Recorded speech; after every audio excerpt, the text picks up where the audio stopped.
هەرگەل و نەتەوەیەک جلوبەرگ و پۆشاچی تایبەت بەخۆی هەیە. گەلی کوردیش وەکوو هەموو گەلانی سەرزەوی جلوبەرجی کوردی هەیە. لە سەروبەندی جەژن و بۆنەکان و لە کاتەکانی تریش جیاواز لە ناوچەکانی تری هەرێمی کوردستان لە سۆران پیاوان گرنگی زۆر بە دوورینی قاتی کوردی دەدەن. وەک بەرگ دروەکان ئاماژەی پێدەدەن هاوڵاتیان نۆرە دەگرن بۆ دوورینی قاتی کوردی. ئێستا بگرە خواست لە سەرجلکی کوردی زۆر زیاتر بووە بەڕابردوو لەبەرەوەی ئەگەر ئەمەش تەمەنەکی زۆرن نەبی بەس پێشتر لەبەرەوەی نەبوونی و دەستکورتی ئەو بە قاتی کوردی هەموو کەسێک نێتوانێت قاتی کوردی بکڕێ.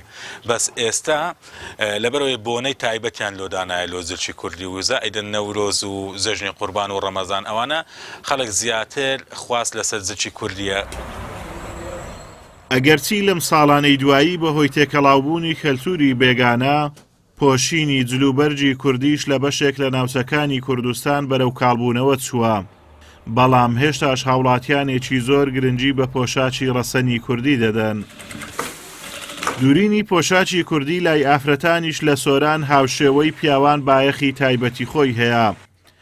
بەرگ دووری ئافرەتیش لە سەروبەندی جەژندا بەهۆی زۆری مشتریەکانیەوە دەبێت بەردەوام کار بکەن تا بۆ جەژن جلوبەرگەکانیان بۆ تەواو بکەن. جلی کوردی لە شاری سۆران لە دەبەری سۆران و باڵەکایەتی یعنی ئەو ناوچەیە بەگشتی خواستەشی زۆر زۆری لەسرە جیاوازتر لە هەموو شارەکانی تری کوردستان تا بڵێم ڕۆژهەڵات و ڕۆژئاوا و باکووریش سۆران شوێنێکی زۆر تایبەتە لۆ جلی کوردی.